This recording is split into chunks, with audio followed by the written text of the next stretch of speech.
CM Arvind Kejriwal को शराब घोटाले से जुड़े मनी लॉन्ड्रिंग के मामले में दिल्ली के राउज एवेन्यू कोर्ट से राहत नहीं मिली है। सीएम की तरफ से जमानत के लिए ट्रायल कोर्ट का रुख किया गया था। इस पर सभी पक्षों की तरफ से अपनी दलीलें रखी गई, जिसके बाद सीएम की याचिका पर अपना फैसला 5 जून तक के लिए सुरक्षित रख लिया है। सुप्रीम कोर्ट ने अरविंद केजरीवाल को चुनाव प्रसार के लिए 1 जून तक के लिए जमानत दी थी। यह समय सीमा आज खत्म हो रही है। सीएम को कल दोपहर 3 बजे तक तिहाड़ जेल में अब सरेंडर करना होगा। याचिका पर जज के फैसला सुरक्षित रखने के बाद अब यह साफ हो गया है कि अरविंद केजरीवाल को हर हाल में कल जेल में सरेंडर करना ही होगा।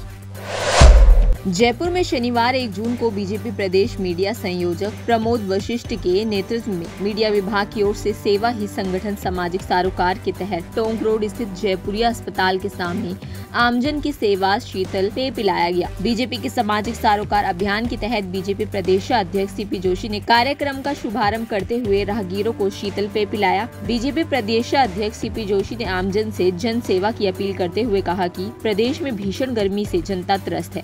ऐसे में सामाजिक संगठनों के साथ आमजन को भी जरूरतमंदों के लिए आगे आना चाहिए। और आगे क्या कुछ कहा उन्होंने, देखे ये वीडियो।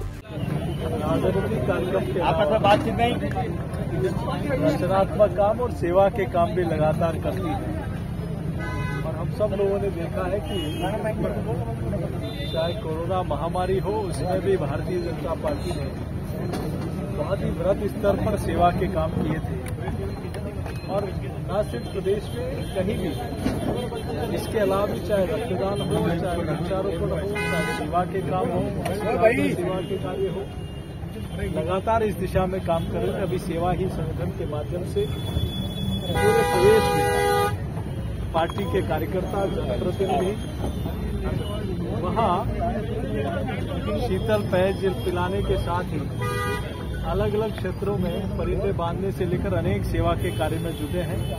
आज मीडिया विभाग ने इस कार्यक्रम यहाँ किया है, उसके लिए हम सब लोगों को भी आपके सामने जी एग्जिट पोल आज आ जाएगा, क्या लगता है? विपक्ष कह रहा है कि आप 400 पार नहीं कर रहे। मुझे लगता है बड़ी विडंबना है, अपनी दुर्गति की कोई सोच नहीं रहा है और भाजपा कैसे 400 पार हो रही नहीं हो रही उसकी चिंता विपक्ष हो रही। आप देखिए कि कांग्रेस पार्टी के पूर्व राष्ट्रीय अध्यक्ष सोनिया जी, राहुल गांधी जी, प्रियंका जी, कैसी विचित्र स्थिति है कि वो अपनी पार्टी को हाथ को फूल नहीं दे, वोट नहीं डाल पा रहे हैं। इससे बड़ी दुर्गति और क्या होगी कांग्रेस पार्टी? देश की एक ही आवाज है, देश के हर कोने और देश का बच्चे से लेकर बुजुर्ग, माता बहनें, किसान, युवा, गरीब, हर वर्ग अब की बार 400 पार की आवाज हर कोने से आ रही है और यही फिर एक बार मोदी सरकार में तब्दील होगा प्रचंड बहुमत के साथ। और ये विश्वास आदरणीय मोदी जी के प्रति है, ये विश्वास भाजपा के प्रति है और यही विश्वास एक बड़ी जीत में तब्दील होगा। 4 जून आखिरी चरण का मतदान है आज और विपक्ष एक सिनेरियो बनाने की कोशिश कर रहा है कि देश भर में अगर बीजेपी सरकार आती है तो अल्पसंख्यक खतरे में आ जाएंगे, क्या कुछ कहेंगे? 10 सालों में किसी को खतरा दिखा गया?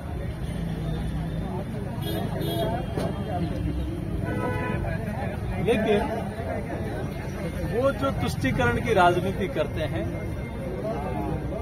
वो जिस प्रकार से ओबीसी, एससी, एसटी का आरक्षण करके बांटना चाहते हैं, वो भाजपा की सरकार नहीं होने देगी। गर्मी दौर चलेगा क्या? किस तरीके की रणनीति पर चर्चा की जाएगी? नहीं, हमारी रूटीन प्रक्रिया है। पिछले 2 दिनों से हमारे अलग अलग विभागों की कार्यक्रमों पर, अधिकारियों पर, उसके बाद जो हमारे कई पदाधिकारी, जनप्रतिनिधि प्रवासी के नाते बाहर के साथ, तो ये पार्टी की नियमित प्रक्रिया है, इसी के तहत। राजस्थान में 25 सीटों को लेकर कितने कॉन्फिडेंस, क्योंकि चर्चा किस बार नुकसान हो रहा है, राजस्थान में हैट्रिक नहीं लिख पा रही बीजेपी। सबको जो बात कर रहे हैं उनको 4 जून को राजस्थान की जनता जवाब देगी। वो तो ये भी सपने देखते थे कि 156 आएंगे, क्या हुआ? 4 जून का इंतजार।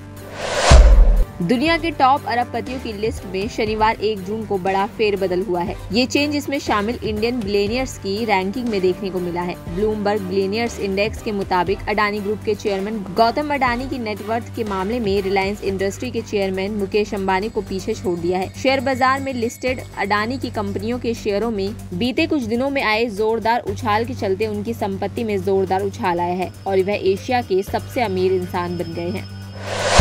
भीषण गर्मी के चलते कई राज्यों में स्कूलों की गर्मी की छुट्टियों को आगे बढ़ाने का फैसला लिया गया है, जिसके बाद तमिलनाडु में 10 जून तक स्कूल बंद रहेंगे। तेलंगाना और पुडुचेरी में भी 11 जून तक स्कूल नहीं खुलेंगे और बिहार में भी स्कूलों को 30 मई से 8 जून 2024 तक बंद रखने का फैसला किया गया है।